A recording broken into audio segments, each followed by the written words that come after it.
Hello बच्चों, नमस्कार। Welcome to the Utkarsh classes. कैसे हो आप लोग? सब मजे में? हाँ, तो भाई हम पढ़ रहे थे वेक्टर, और वेक्टर का आज अपना कौन सा है? सेकंड पार्ट है ना। तो मैंने आपको बताया था कि देखो, थोड़ा सा स्पीड बढ़ाने के लिए है ना, अपने को आज थोड़ा तेज चलना पड़ेगा, वेक्टर को अच्छे से करना है, फिर हम काइनेमेटिक्स पे आ जाएंगे। ओके, तो चलिए क्या करते हैं, ध्यान से सुनिएगा कि वेक्टर का जो है वो आज अपना सेकंड पार्ट है। ठीक है सर, ओके। हाँ भाई, गुड आफ्टरनून, गुड आफ्टरनून। जल्दी जल्दी जुड़ जाइए बच्चों सारे, गुड नून। तो बात अगर करते हैं तो कल वेक्टर हम लोग पढ़ रहे थे सारे के सारे, आज हम उसी वेक्टर को आगे बढ़ाएंगे। और कल मैंने कुछ छोटी छोटी बातें बोली थी आपको, उन्हीं से रिलेटेड आज करते जाएंगे। तो कल मैंने एक तो ये बोला था आपको कि अगर अपने को ऐसे कोई ए वेक्टर दे दिया जिसका ए एक्स है आई कैप, ए वाई है जे कैप, आपको कोई बोले कि इसकी लंबाई बताओ, आपको कोई बोले कि भाई इसकी लंबाई बताओ, मैग्नीट्यूड बताओ, ठीक है ना, कि इसकी लंबाई बताओ, इसका मैग्नीट्यूड बताओ, तो आप क्या बोलोगे कि सर इसका मैग्नीट्यूड जो होता है वो होता है ए एक्स का स्क्वायर और ए वाई का स्क्वायर। कल ऐसे किया था आप सब लोगों ने, कहीं दिक्कत नहीं है?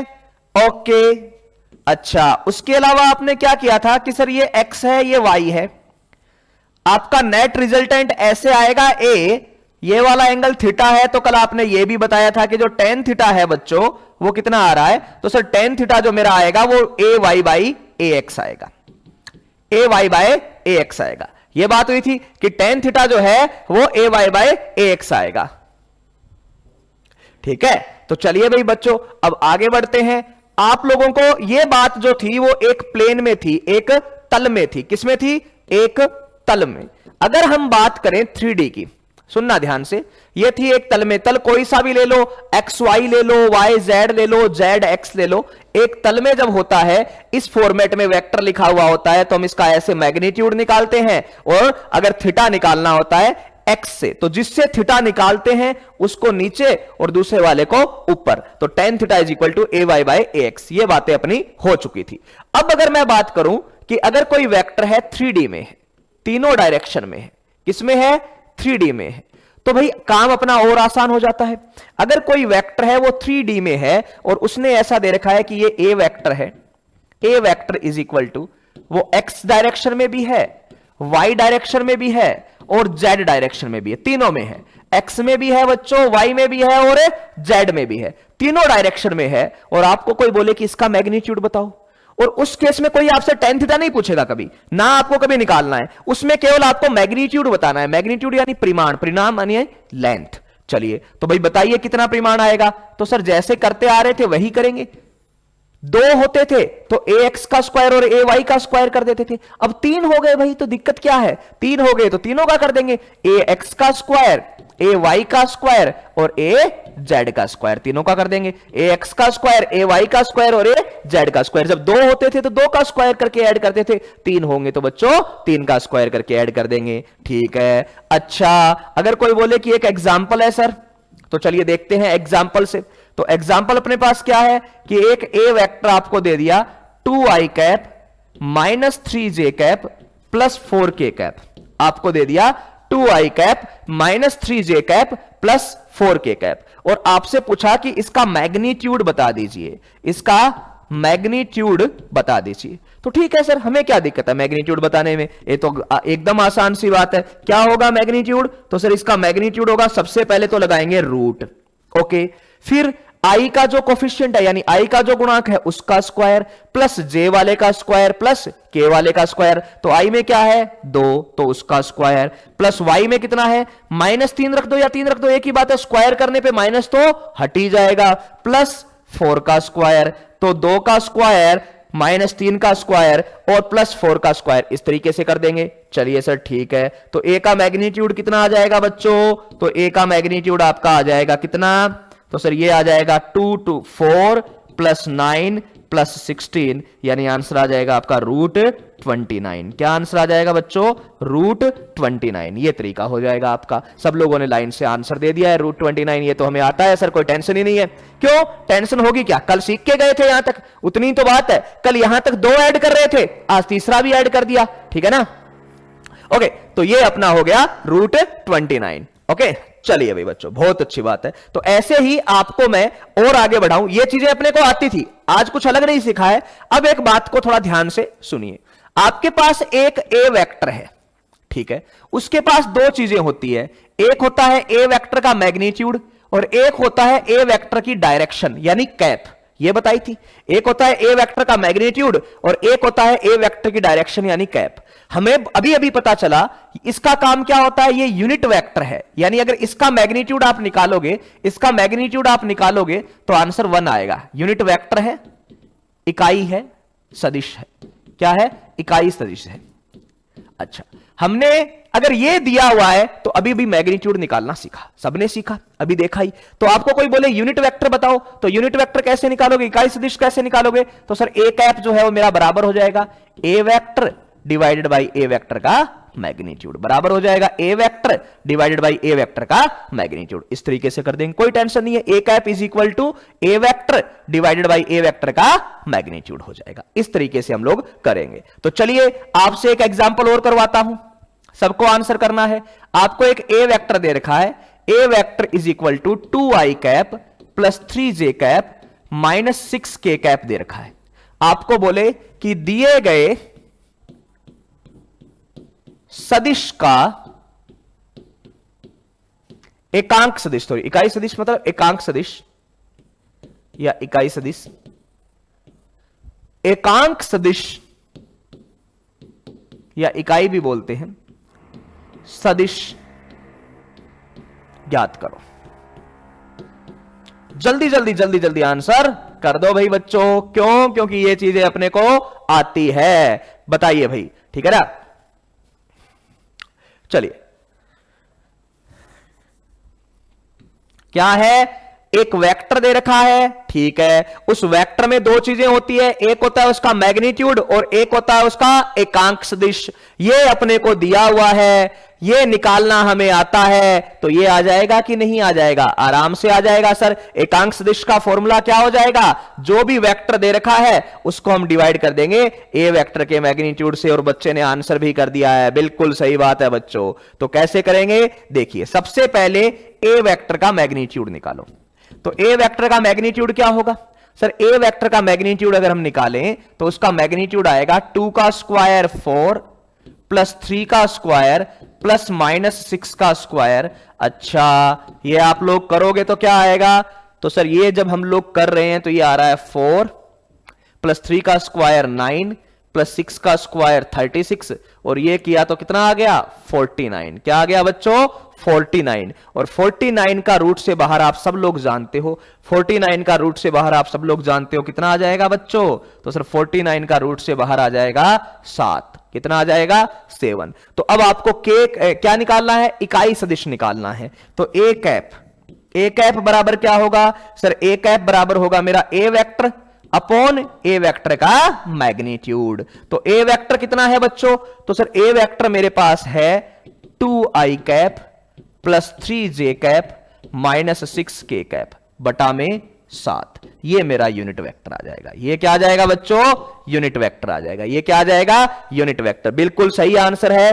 2i cap plus 3j cap minus 6k cap, ये यूनिट वेक्टर है। और यूनिट वेक्टर है तो उसके पास डायरेक्शन होनी चाहिए। बिल्कुल सर, i j k आ रहे हैं मतलब दिशा है, i j k आ रहे हैं तो मतलब दिशा है। ओके, अब अगर आपको कोई बोले कि इस वेक्टर का मैग्नीट्यूड निकालो पूरे के पूरे का, तो 1 आएगा। ट्राई कर लो चाहे। क्यों? ऊपर वाले का मैग्नीट्यूड निकालेंगे तो सर ऊपर वाले का मैग्नीट्यूड वही तो है 7, तो 7 बटा 7 करोगे तो क्या हो जाएगा? 1 आ जाएगा। और इसीलिए इसको क्या बोलते हैं? एकांक सदिश। तो इसका काम क्या है कि इसका काम एक ही है, सिर्फ दिशा बताना। तो आंसर क्या आ गया? ए कैप ऐसे आ गया, और सब लोगों ने सही बोला है। क्लियर है भाई बच्चों? कोई टेंशन वाली बात नहीं है ना? है ना? एकदम आसान सा है। चलिए एक और क्वेश्चन कर दीजिए, इस पर एक और क्वेश्चन कर दीजिए। आपको क्या बोला कि एक वेक्टर है A vector 3i cap plus 4k cap, इसका एकांक सदिश बताइए क्या आएगा? बताइए एकांक सदिश क्या आएगा जल्दी से, एकदम आसान सा। 3i cap plus 4j cap का एकांक सदिश क्या आएगा बच्चों? एकांक सदिश, ठीक है। उसके बाद में एक और एग्जांपल है, आप लोग वो वाला करो, तब तक मैं बोलता हूं। यदि यहां पे ए वेक्टर बराबर 0.6 I cap plus 0.4 J cap plus C K cap, जहां ए वेक्टर एक एकांक सदिश है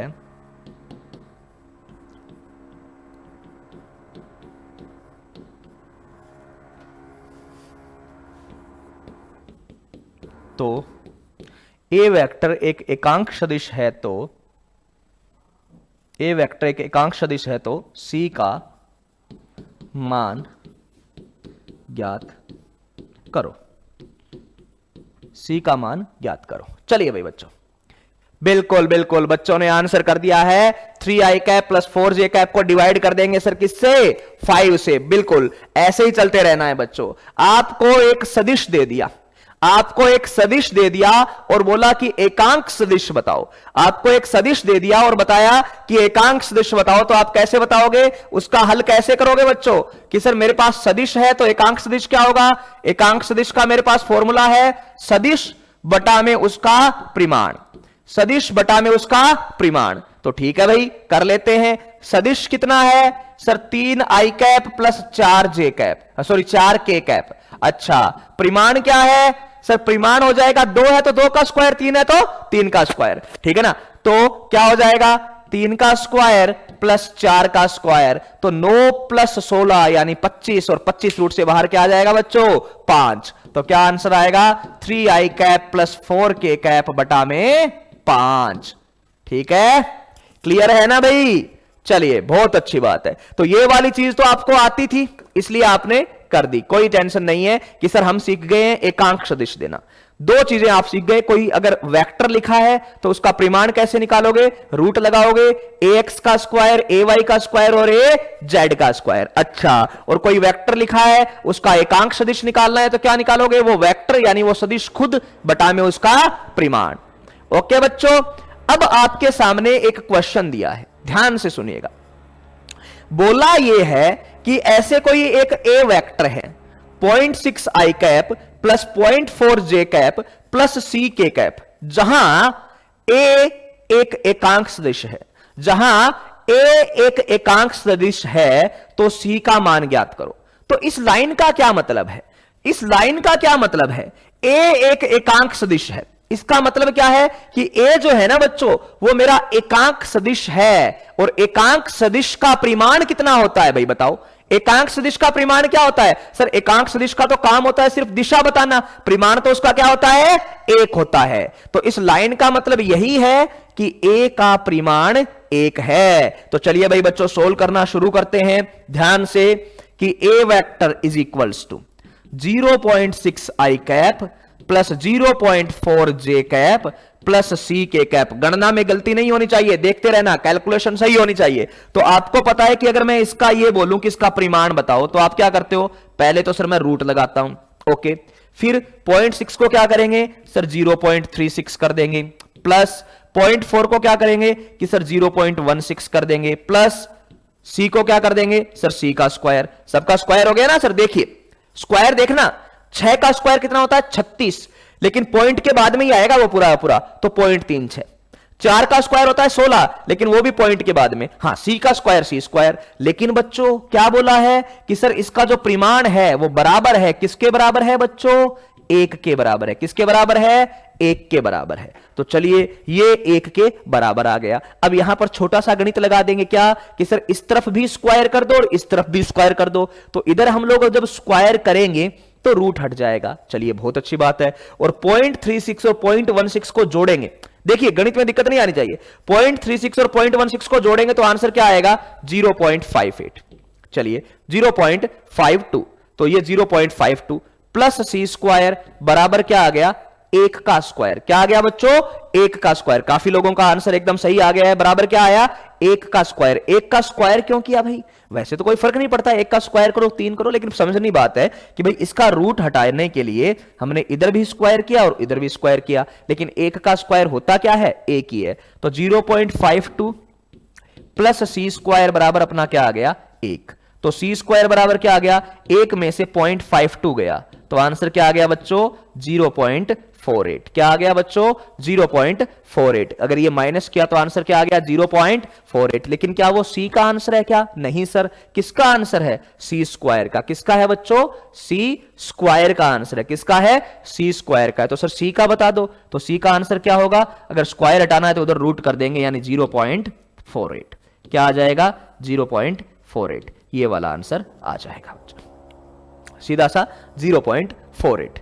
चलिए सीधी सी बात है भाई, कोई टेंशन वाली बात नहीं है कि भैया मेरा तो ये क्लियर हो गया सर, यहां पर मुझे कोई दिक्कत नहीं है। अगर मुझे एकांक सदिश नाम मैंने पकड़ा, एकांक सदिश दिया हुआ था, तो एकांक सदिश का मतलब होता है यूनिट वेक्टर 1 होना, और 1 होना मतलब इसका स्क्वायर प्लस इसका स्क्वायर प्लस इसका स्क्वायर करके रूट लगा के मैं करूंगा, मेरा किसके बराबर आना चाहिए, 1 के बराबर आना चाहिए। बच्चों ने लाइन से आंसर दिया है, कुछ बच्चे यहां पर आंसर देके रुक गए थे, तो मैं बता दूं कि सी स्क्वायर नहीं बच्चों, अपने को क्या बताना था, सी बताना था, है ना, और 0.48 आ जाएगा आपका आंसर। ठीक है, चलिए भाई अब एक अलग टाइप की बातें, ठीक है ना, अब एक अलग टाइप की बात हम लोग यहां पे कर लेते हैं, थोड़ा सा समझिएगा।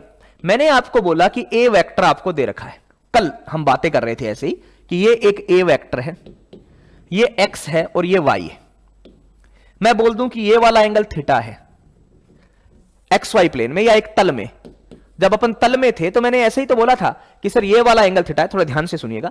तो ये वाला एंगल थीटा है, अगर मैं बोलूं ए एक्स क्या होगा, तो सर आप बोलोगे ए एक्स जिससे थीटा बन रहा है वो कोस थीटा, और जिससे थीटा नहीं बन रहा वो साइन थीटा। यही तो सीखा था अपन ने कल कि सर जिससे थीटा बन रहा है वो कोस थीटा, और जिससे थीटा नहीं बन रहा है वो साइन थीटा। कल यही बातें कर रहे थे, बिल्कुल। तो ये ए वेक्टर ऐसा है, ये इससे एंगल बना थीटा, तो जिससे थीटा बना वो कोस थीटा, जिससे थीटा नहीं बना वो साइन थीटा। ठीक है सर। अब अगर मैं बोल दूं कि चलो ये थीटा है और ये एक ही तल में है, तो कॉमन सेंस से बताओ ये थीटा है तो ये बचा हुआ क्या है, तो आप बोलोगे अरे सर ये तो 90 माइनस थीटा है। टोटल 90 होता है, एक्स और वाई के बीच में टोटल कितना होता है 90। 90 में से ये थीटा गया तो ये क्या आ गया 90 माइनस थीटा। तो मैं साइन की जगह ए वाई में ए साइन 90 माइनस थीटा लिख दूं, तो साइन 90 माइनस थीटा लिखूंगा तो वापस से मेरा ये क्या हो जाएगा, आप लोग यहां से देख सकते हो कि सर ए वाई में ये, यहां पे थोड़ा सा ध्यान से सुनना कि अगर ये साइन थीटा है, ये कहां से आया होगा, सुनिएगा कि ये 90 माइनस थीटा को मैं कोई दूसरा एंगल बोल दूं, क्या फाई, क्या बोल दूं बच्चों, फाई, कोई दूसरा एंगल बोल दूं फाई। तो अगर मैं आपसे बोलूं कि ए साइन जो है फाई वो क्यों आया है, यहां पे किसके बराबर आया होगा, तो अगर ये पता होता, हमें ये रूल पता होता कि इसका अलग एंगल बन रहा है और इसका अलग एंगल बन रहा है, तो मैंने तो आपको यही सिखाया है कि जिससे कोण बन रहा है उसको कोस थीटा लिखना है, जिससे कोण बन रहा है उसको कोस थीटा लेना है। तो भैया मेरा कोण यहां थीटा बन रहा था तो ये मेरा ए एक्स हो गया। अच्छा अब की बार वाई से भी बन रहा है क्या, जी गुरुजी वाई से फाई बन रहा है, तो ए वाई को आप क्या लिखते, ए कोस फाई, ए वाई को आप क्या लिखते, ए कोस फाई। लेकिन मैं बोलता उस फाई का मान बताओ क्या है, तो फाई का मान क्या लिखते कि ए वाई बराबर ए कॉस फाई की जगह आप रखते 90 माइनस थीटा, और 90 माइनस थीटा रखते ही ऑटोमेटिकली आपका आंसर आ जाता ए साइन थीटा। और इसीलिए आपको ये सीधा सिखाया गया था कि आप इन चीजों से बचो, डायरेक्ट सिखा दिया गया था कि जिससे थीटा बन रहा है वो थीटा, और दूसरे वाला क्या हो गया साइन थीटा। क्यों होता था वो साइन थीटा, वो बात आज आपको समझनी है कि वो साइन थीटा इसलिए होता था सर क्योंकि ये थीटा बन रहा है तो उसके साथ भी कुछ ना कुछ एंगल बन रहा है। कितना कोण बन रहा है सर, मान लो फाई बन रहा है, तो इसका साथ थीटा बन रहा है तो ये ए कोस थीटा, वाई के साथ फाई बन रहा है तो वो ए कोस फाई। तो आंसर तो सही ये था ए कोस फाई, लेकिन दो कोण लिखने क्यों यार, ये 60 डिग्री लिखा, ये अलग से 30 लिखा, या ये 10 लिखा, ये अलग से 80 लिखा, दो अलग अलग कोण का मान क्यों निकालना। इसलिए मैंने क्या किया कि एक ही कोण याद रख लेते हैं। तो ये थीटा है तो ये 90 माइनस थीटा होगा, क्यों, क्योंकि टोटल तो 90 होना ही है। तो मैंने फाई की जगह 90 माइनस थीटा लिखा, और इसलिए ये आपका ए साइन थीटा बन रहा था। एक तल में तो ये बात चल रही थी, इसलिए कल आपने जो ज्ञान अर्जित किया वो सही था। लेकिन अब अगर मैं बोल दूं 3D में, 3D में, तो 3D में अगर मैं बात करूं बच्चों कि 3D में, थोड़ा ध्यान से सुनना कि 3D में तो ये एक्स एक्सिस है, ये वाई है, और ये कोई जेड है ऐसे बाहर की ओर, और कोई ऐसा वेक्टर है ए वेक्टर, है ना, जो ऊपर की ओर ही है। एक्स के साथ एंगल बना रहा है अल्फा, वाई के साथ बना रहा है बीटा, और जेड के साथ बना रहा है गामा। तीनों के साथ अलग अलग कोण दे दिया, तीनों के साथ अलग अलग कोण दे दिया, एक के साथ अल्फा, एक के साथ बीटा और एक के साथ गामा, एक्स वाई जेड तीनों में। तो आपको क्या ध्यान में रखना है बच्चों कि ए वेक्टर को हम क्या लिखेंगे, पहले 2 में रखते थे, 2 में था तो 2 में लिखते थे, अब 3 में है तो तीनों में लिखेंगे। क्या लिखेंगे, ए एक्स के आगे आई कैप लगा देंगे, ए वाई के आगे जे कैप लगा देंगे और ए जेड के आगे के कैप लगा देंगे। आई कैप, जे कैप और के कैप, आई कैप, जे कैप और के कैप। अच्छा सर ठीक है, ए एक्स निकलेगा कैसे मेरा, तो ए एक्स निकलेगा आपका ए इंटू कोस अल्फा से। अच्छा, ए वाई कैसे निकलेगा, ए इंटू कोस बीटा से। अच्छा, ए जेड कैसे निकलेगा, ए इंटू कॉस गामा से। तो ए कोस अल्फा, ए कोस बीटा, ए कोस गामा करते जाएंगे, उसके आगे एक के आगे आई कैप, एक के आगे जे कैप और एक के आगे के कैप लगाते जाएंगे, आंसर आ जाएगा। तो सुनिए एक बार फिर से पूरी कहानी।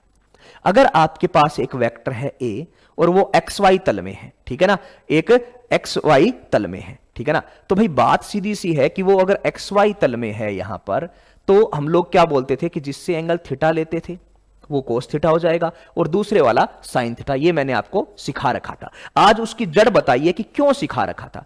तो सर सीधी सी बात है, हम लोग बोलेंगे कि अगर एक ए वेक्टर है अपना, वो जिस भी एक्स के साथ थीटा बना रहा है वो उसका कोस थीटा हो जाएगा। तो भाई अगर एक वेक्टर है वो एक्स वाई जेड तीनों में है, ठीक है ना, एक्स वाई जेड तीनों में है, तो एक्स वाई जेड तीनों में है तो हम लोग क्या कर देंगे कि सर एक्स वाई जेड तीनों में है तो एक्स के साथ जो कोण बना रहा है वो एक्स को दे दो कोस थीटा लगा के, y के साथ जो बना रहा है वो y को दे दो कोस थीटा बना के, z के साथ जो आ रहा है उसको z को दे दो कोस थीटा बना के। तो x के साथ कोस अल्फा, y के साथ कोस बीटा, z के साथ cos gamma, a cos alpha, a cos beta और a कोस गामा हो जाएगा। बिल्कुल सही बात है। अच्छा सर, तो पहले हम ऐसा क्यों नहीं करते थे, पहले भी कर सकते थे। आप इसको कोस थीटा बोल देते और इसको कोस फाई बोल देते, इसको कोस थीटा बोल देते और इसको कोस फाई बोल देते। लेकिन पहले हमें पता था कि वो एक ही तल में है तो टोटल कोण 90 है। अब हमें पता नहीं, वो 3D में है तो हमें टोटल कोण का पता नहीं है, इसलिए इस कोस को अब साइन में नहीं बदल सकते हैं। लेकिन पहले वाले कोस को हम किस में बदल रहे थे बच्चों, साइन में बदल रहे थे। कोस फाई को मैं क्या लिख रहा था, 90 माइनस थीटा, तो ए साइन थीटा बराबर ए कोस 90 माइनस थीटा मेरा क्या हो रहा था, साइन थीटा, जो इसके बराबर हो रहा था। ठीक है, तो एक्स वाई तल में हो तो आपको अभी भी वही याद रखना है, अपना डायरेक्ट वाला तरीका, जिसके साथ थीटा कोण बन रहा है वो कोस थीटा, दूसरे वाला साइन थीटा। लेकिन बच्चों अगर 3D में है तो सबके आगे क्या लगाना है, कॉस लगाना है, और कौन सा एंगल, जो उनके बीच में आ रहा है। ठीक है ना, एक्स के साथ अल्फा बन रहा है तो सर ए कोस अल्फा, वाई के साथ बीटा बन रहा है तो सर ए कोस बीटा, और जेड के साथ गामा बन रहा है तो ए कोस गामा। ठीक है भाई, तो चलिए आप लोगों को 2 क्वेश्चन करने हैं इस पे, छोटे छोटे, सीधा सा, कोई ज्यादा टाइम नहीं लूंगा मैं, एकदम आसान आसान से आपसे 2 क्वेश्चन पूछूंगा। तो देखिए, देखिए बोला है यदि ए सदिश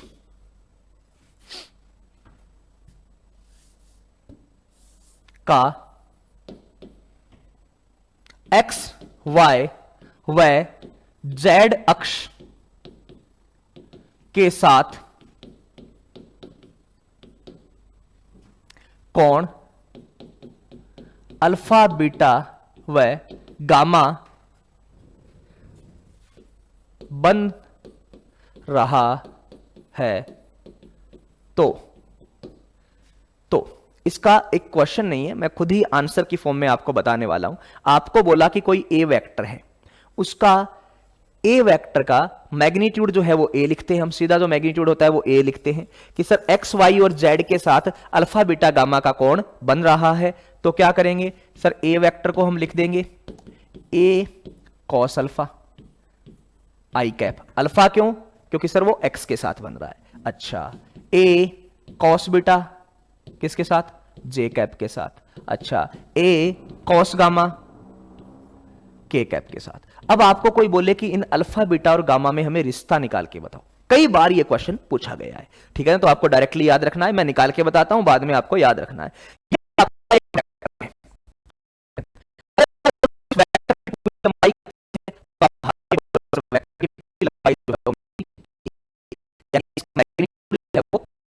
अच्छा,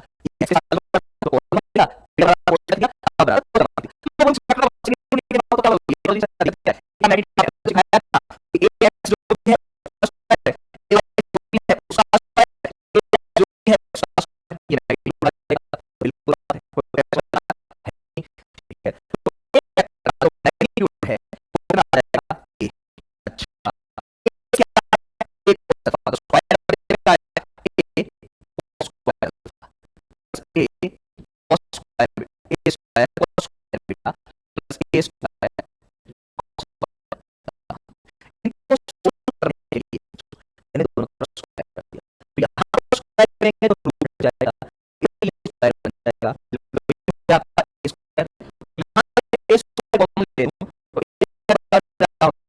उस स्क्वायर अल्फा प्लस उस स्क्वायर बीटा प्लस उस स्क्वायर, ये बहुत बार पूछा गया क्वेश्चन, डायरेक्ट एग्जाम है काफी बार, तो फैक्टर क्वेश्चन डाल लेते हैं, डायरेक्ट एग्जाम में पूछ लिया गया तो इसको तो एक ये वाली तो बहुत बार पूछा गया है, उस स्क्वायर अल्फा प्लस उस स्क्वायर बीटा प्लस उस स्क्वायर उस स्क्वायर प्लस उस स्क्वायर बीटा प्लस उस स्क्वायर बराबर आपका क्या आता है, उस स्क्वायर अल्फा प्लस उस स्क्वायर बीटा प्लस उस स्क्वायर बराबर आपका क्या आता है, आता है।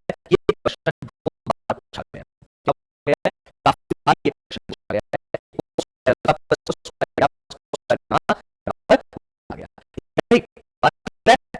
देख लीजिए एक बार कर लीजिए, एक्सरसाइज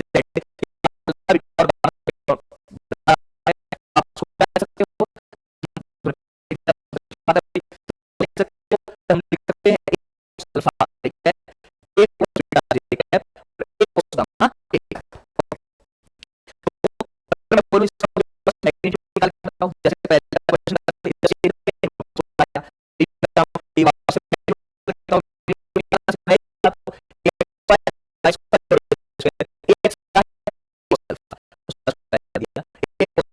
उसका स्क्वायर कर दिया, उस गामा उसका स्क्वायर कर दिया, तो आंसर क्या आएगा, ये बड़ी सही बात पूछ जाती है, सिर्फ cos square alpha plus cos square beta plus cos gamma बराबर क्या होता है, तो आपको याद रखना है ये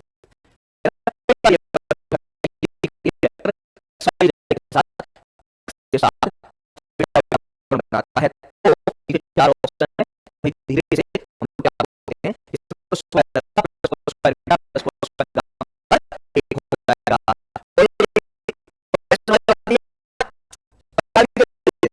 है ना, चलो सीधा से मैग्नीट्यूड निकालना है, स्क्वायर जोड़ा एक के बराबर आ गया, रूट कर दिया, स्क्वायर कट हो गया, ओके क्या करता है,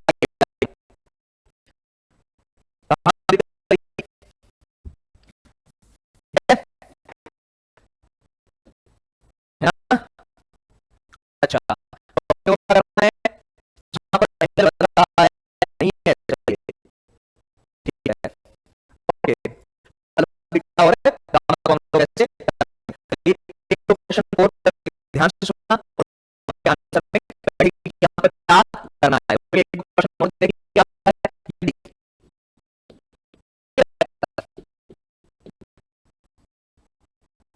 जिसका डिमांड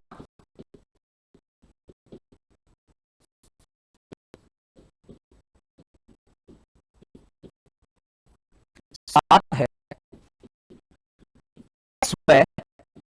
y अक्ष के साथ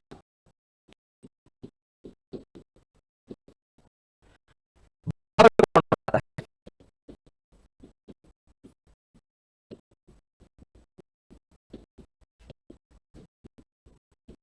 तथा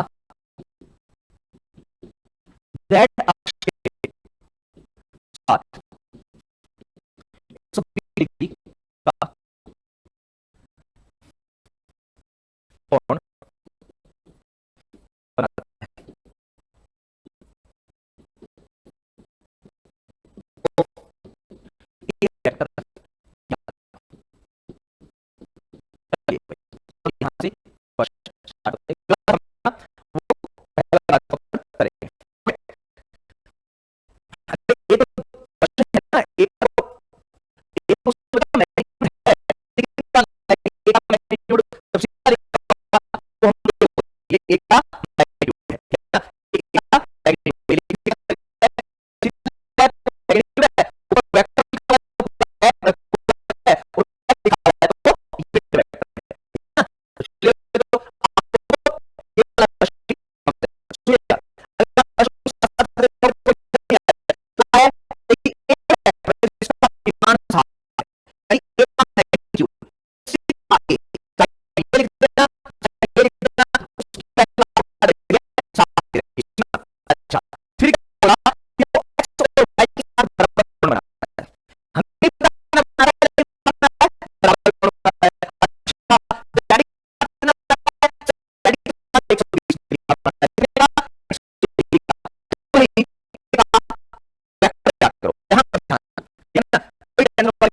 ठीक है, ध्यान से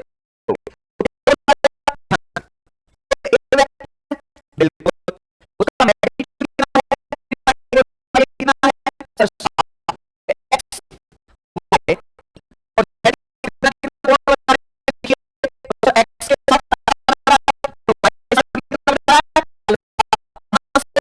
लिखा हुआ है, बराबर कौन बना रहा है, ठीक है, एक्स के साथ वाई के साथ कितना, जेड के साथ 120 डिग्री। तो पहले तो सबसे पहले फॉर्मूला लिख के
अल्फा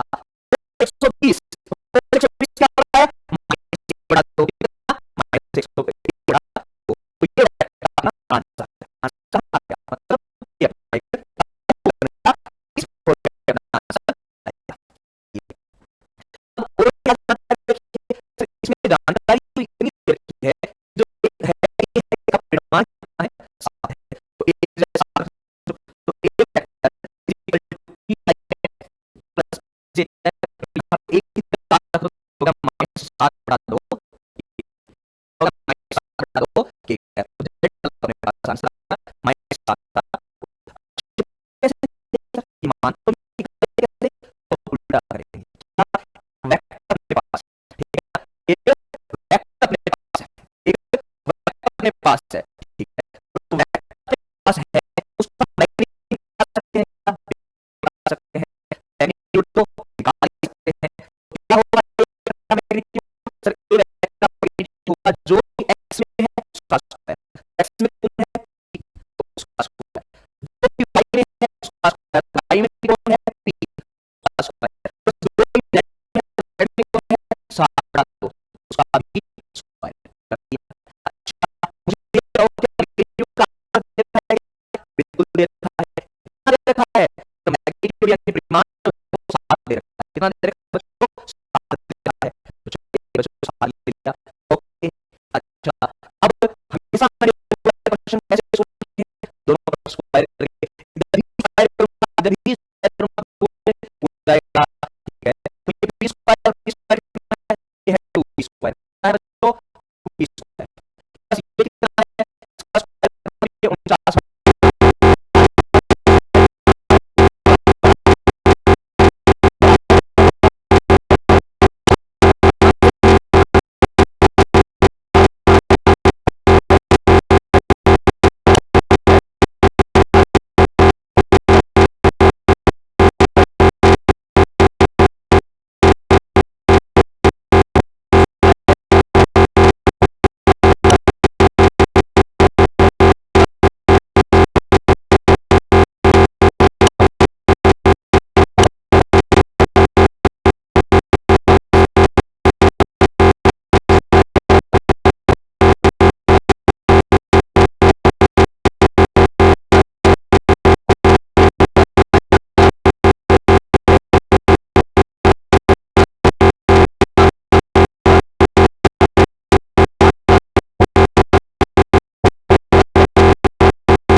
तो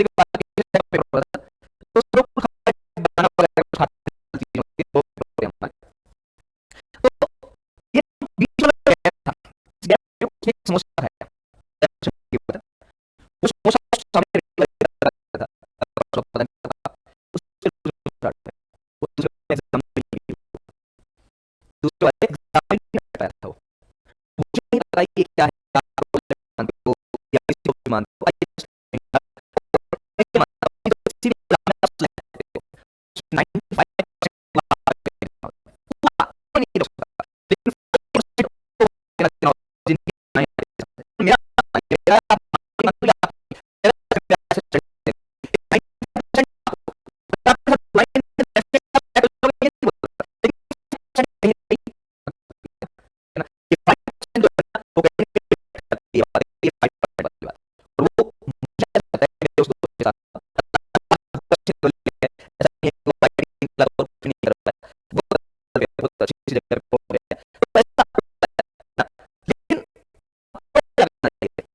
आपको चीजों को समझना चाहिए और देखना चाहिए कि आप सामने वाले भी सुनते हैं, क्योंकि मोस्ट ऑफ टेक्निकल का काम करता नहीं हूं ना, मेरे को ये चीज पता है, ऐसे लगता है, लेकिन कई चीजें हद तक जाते हैं, बता दें यार, ये चीजें छोड़ो, हमें आगे बढ़ना है, हर चीजों को पता है, देख तो लो मैंने क्या पढ़ाया है,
ये यहाँ पर इसकी बात है कि इसका आपने आप ये क्यों नहीं बोला कि ये वाला फैक्टर हो सकता है, उसका रूल क्या है, फैक्टर से भी का एंगल या तो छोड़ सकता है, ये एक फैक्टर है, ये बी फैक्टर है, ये इसका एंगल ये वाला होगा, या तो ये यहाँ पर सकता है, या तो ये छोड़ सकता है, ये फैक्टर है, ये बी फैक्टर है, ये इसका ये वाला एंगल होगा, ठीक है, ओके, तो यहाँ पर तो दोनों छोड़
सही बात है। उसी तरीके से मैंने क्या बोला कि ये एक वेक्टर और ये एक बी वेक्टर है, इनको जोड़ना है इन दोनों को जोड़ना है ए प्लस बी के, सीधी सी बात है, ये जो है इनका रिजल्टेंट आएगा वो बीच में कहीं आएगा, है ना। एक टेबल को आप इधर उधर का तो बीच में कहीं होती दिखती है, दिखती है, ये ऐसे हो सकता है, आप ये कर सकते हैं, एक ही बात है।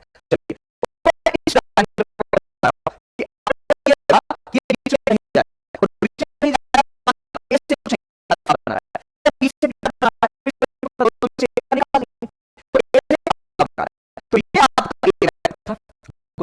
मैं बी को वापस वैसा तो ये देखो इसके बीच में क्या होगा थीटा। अब आपसे पूछ जाएगी कि आर की लंबाई बताओ, ये आप आर वेक्टर लिख रहे हो उसकी लंबाई बताओ, तो मैं काम में लेने वाला हूं उसको काम हूं लेने वाला जो काम में लेंगे यहां पर ये एक वेक्टर और ये बी वेक्टर। अब क्या होता है तो बी वेक्टर होता है इसके साथ बनता है वो cos थीटा, तो वैसे हमने यहां पर बोला कि इसके साथ cos थीटा बनाता है, तो ये बी है तो ये लंबाई होगी बी cos थीटा, तो क्योंकि ये इसके साथ थीटा बनाता है तो इसके साथ थीटा वो cos थीटा चलिए तो अब आप इस पर ध्यान दें, आप त्रिभुज पे ध्यान दें, अगला आप त्रिभुज पे ध्यान दें तो इसकी लंबाई है, इसकी जो लंबाई है अगर आप त्रिभुज पे ध्यान दें इसकी जो लंबाई है बच्चों, इसकी लंबाई ए इसकी बी तो यहाँ पर इस त्रिभुज पे ध्यान दें तो इसकी टोटल लंबाई है बच्चों ए प्लस बी cos थीटा, क्या होता है A plus B cos theta. अच्छा और इसकी लंबाई क्या होगी सर, इसकी लंबाई रहेगी sin थीटा, ये ए प्लस बी cos थीटा, हाँ ये वाला जो है बिल्कुल तो ये शायद ये इसको बी थीटा से जोड़ता है तो होगा ए प्लस बी cos थीटा, और ये क्या है बी sin थीटा, ये वाला जो है ये क्या है 8। अच्छा ये वाला जो एंगल है 8 ये अल्फा। अब आपसे कुछ चीजें पूछी है तो एक आपसे पूछा है कि आप भी बताओ, एक से एक आपसे पूछा है कि आप भी बताओ, तो ये त्रिभुज का इस्तेमाल करके ये आधार है ये आधार है और ये तो ये आधार है इससे आप नहीं ला सकते बिल्कुल। आधार क्या होता है कर्ण बराबर क्या होता है, कर्ण होता है आधार आधार क्या है A plus B cos theta square, अच्छा लंबाई है बी sin थीटा का स्क्वायर। इस तरीके से आपका या रिजल्ट वेक्टर यानी परिणामी सदिश की मान आएगा, परिणामी सदिश का मतलब लंबाई का मैग्नीट्यूड। चलिए इतना इसको वेक्टर से खोलिए पहले, तो ये a प्लस बी का cos थीटा है का स्क्वायर लिखा है square plus B square square theta plus 2ab cos theta plus b sin theta b square sin square theta. चलिए a प्लस b का स्क्वायर क्या है a स्क्वायर b स्क्वायर तो चलिए a स्क्वायर b तो नहीं ये साथ को b square cos theta plus 2ab cos theta और ये इसका स्क्वायर इसका भी स्क्वायर है आधार का स्क्वायर sin स्क्वायर अब इस वाली बात यहाँ क्या है b स्क्वायर क्या होता है तो b स्क्वायर क्या होता है इसमें b में बाहर ले लो क्या होगा cos स्क्वायर और sin स्क्वायर थीटा समान होता है cos स्क्वायर थीटा और sin स्क्वायर थीटा मान गया तो इसका रिजल्ट जो आंसर आएगा तो ये बनेगा और हमेशा क्या आएगा a square plus b square plus 2ab cos theta, ये रिजल्ट आंसर आएगा a square plus b square plus 2ab cos theta, ये दो वेक्टर हैं a और b, ध्यान से b और इनके बीच में बच्चों दो वेक्टर a और b, कौन है थीटा और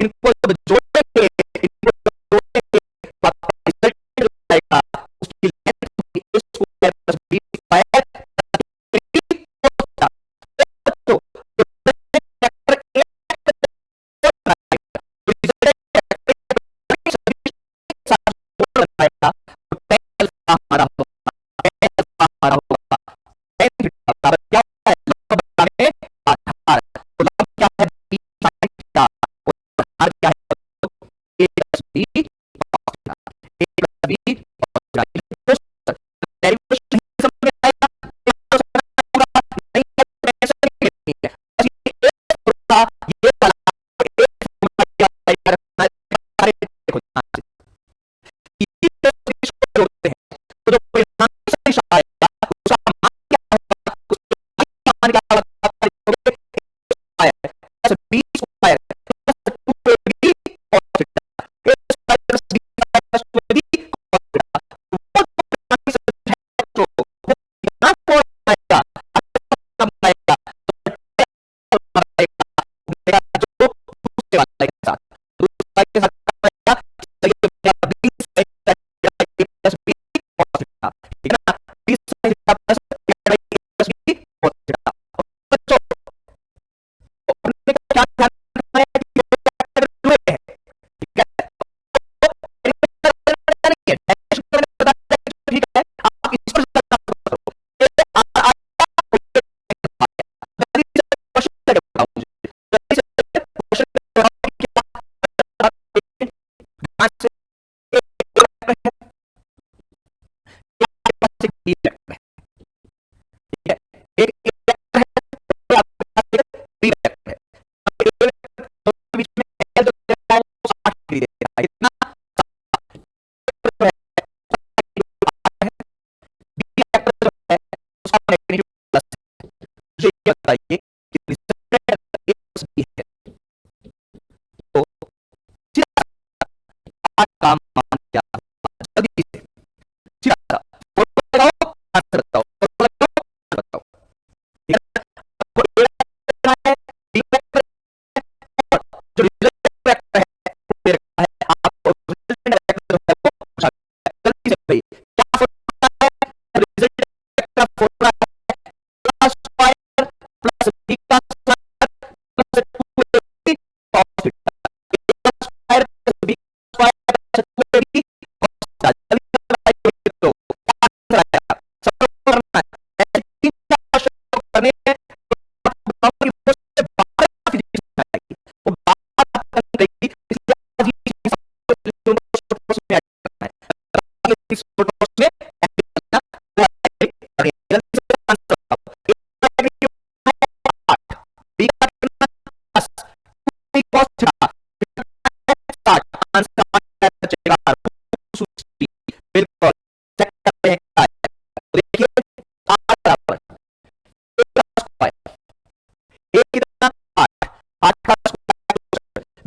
कैलकुलेशन सही कर लेना, आपको क्या चाहिए?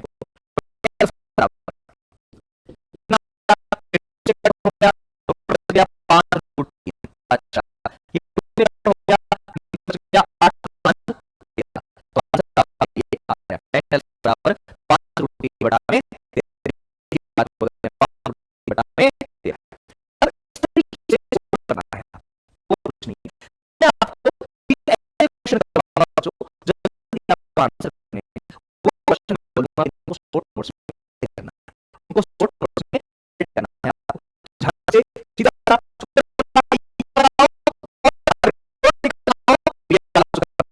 और कुछ नहीं है। तो जल्दी से बच्चों को क्वेश्चन करके बता दीजिए। तो देखिए, अगर ये एक फोर्स है 8 न्यूटन, इधर एक फोर्स है 8 न्यूटन, दोनों के बीच में एंगल है 90, तो बताइए इनका रिजल्टेंट का मैग्नीट्यूड क्या होगा, वो एंगल क्या होगा, दोनों चीजें बताइए जल्दी से। उसी तरीके से यहाँ पर एक फोर्स है 8 न्यूटन का, यहाँ एक फोर्स है 8 न्यूटन, दोनों के बीच में एंगल 60, रिजल्टेंट का मैग्नीट्यूड बता दीजिए, तो एंगल बता दीजिए। यहाँ एक फोर्स है 8 न्यूटन,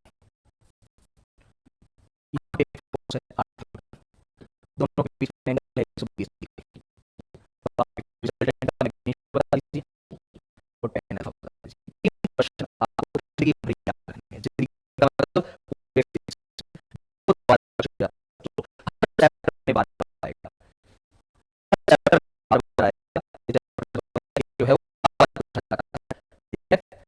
तो आप और 5 चैप्टर ही पढ़े हैं, तो इस चैप्टर से, ठीक है?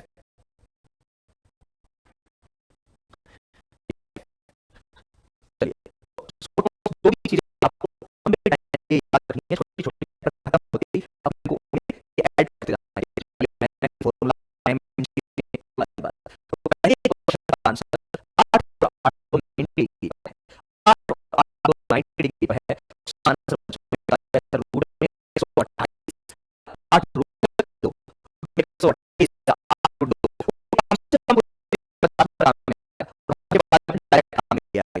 सुनिए तो सबसे पहले क्या निकालना है, सबको बड़ा गया आप एक square plus B square plus 2ab theta, एक square plus B square plus 2ab theta, तो आर बराबर आएगा एक कितना है स्क्वायर 62, बी का स्क्वायर यानी 8 का स्क्वायर अभी यदि आप तो 64 चलिए 2ab, तो 2ab ए भी 8, बी भी 8 और बच्चों 90 cos 90 का मान क्या है, तो क्या बोलोगे, cos 90 का मान होता है 0, cos 90 का मान 0 होगा, तो 64 बच गया, तो 2 का बच गया 128, तो 250 बन सकते हैं, 64, तो 2 बार 64 को लिख सकते हैं 8 रूट,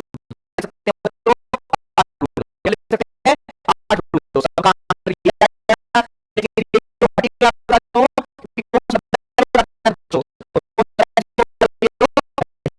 है, तो भाई क्या है इसमें लिखे tan sin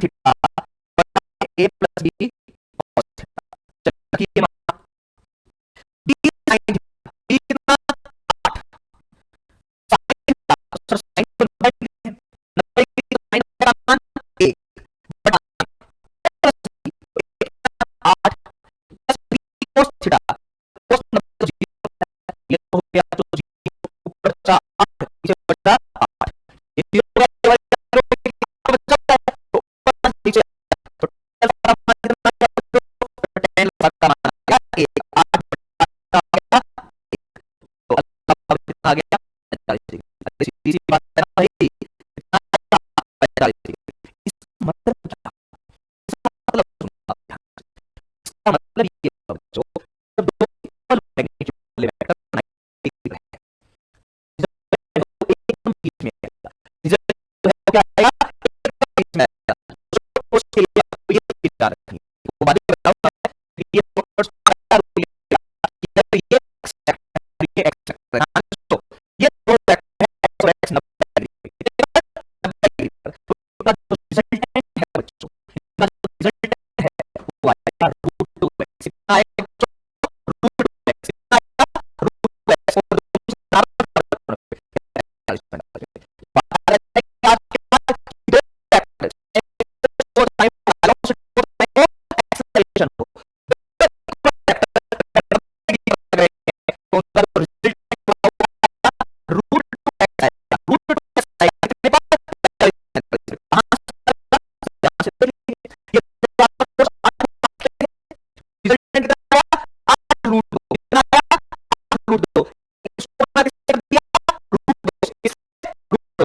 होगा ए का स्क्वायर प्लस बी का square plus 2b cos theta. अगर फॉर्मूला लिखो बार बार क्या हो जाना चाहिए, भूलना नहीं है। तो क्या सर इस बार क्या है, 8 का स्क्वायर 64, बी 8 का स्क्वायर 64, एक की जगह 8, बी की जगह 8 और cos होता है, cos 60 का मान कितना होता है, वो होता है 1/2, ठीक है, एक 1/2 से तो ये क्या है 8, ये भी 64, ये भी 64 और ये भी 64, 60 3 बार आ गए हैं,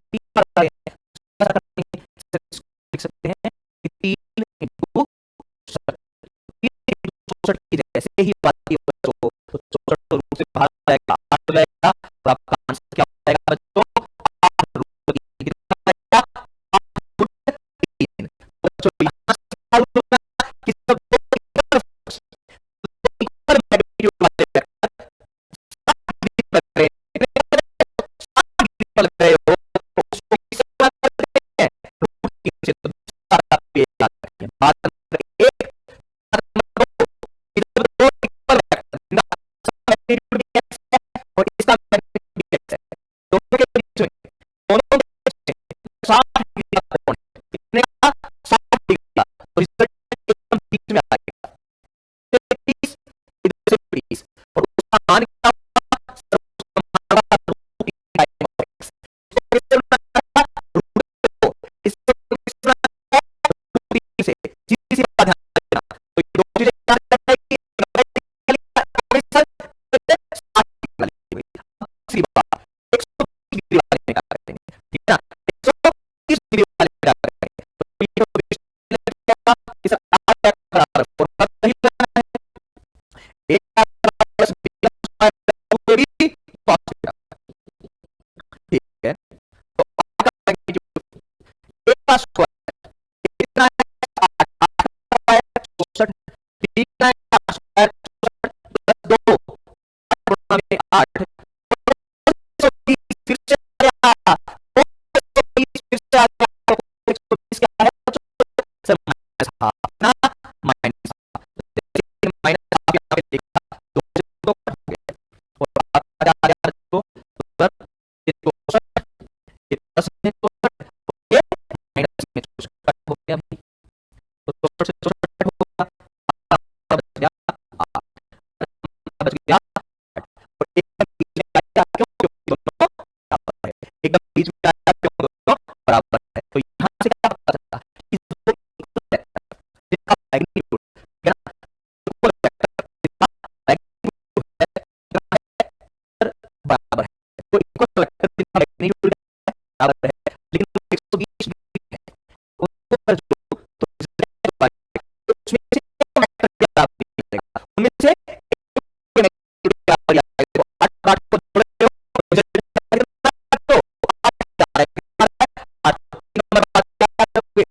एक वेक्टर जिसका मैग्नीट्यूड है x, दूसरा वेक्टर जिसका मैग्नीट्यूड है x, तो बीच में एंगल है 130, तो जो रिजल्टेंट का जो मैग्नीट्यूड आएगा वो कितना आएगा, इसके बराबर ये आएगा और दोनों के बीच में आएगा 60 और 60। तो एक बार ध्यान से सुना, भाई करते क्या है, ये तीन चीजें आपके दिमाग में आसान है, ग्रेविटेशन के एक मैकेनिक्स से एकदम सो जाएंगे, वरना आपको वेक्टर सिखाना पड़ेगा, आपको बोलना पड़ेगा,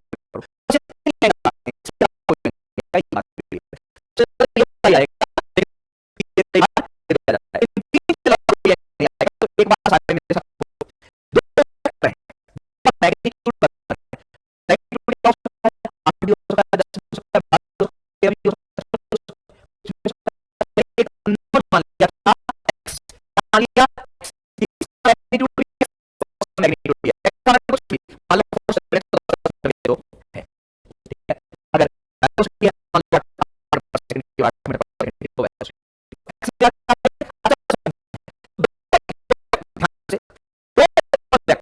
इनका यहाँ पर भी यहाँ पर x है तो रिजल्टेंट क्या आएगा, रूट x आंसर क्या हो जाएगा n/2। अच्छा आंसर क्या हो जाएगा तरीके से।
नहीं हो तो अलग है, ठीक है।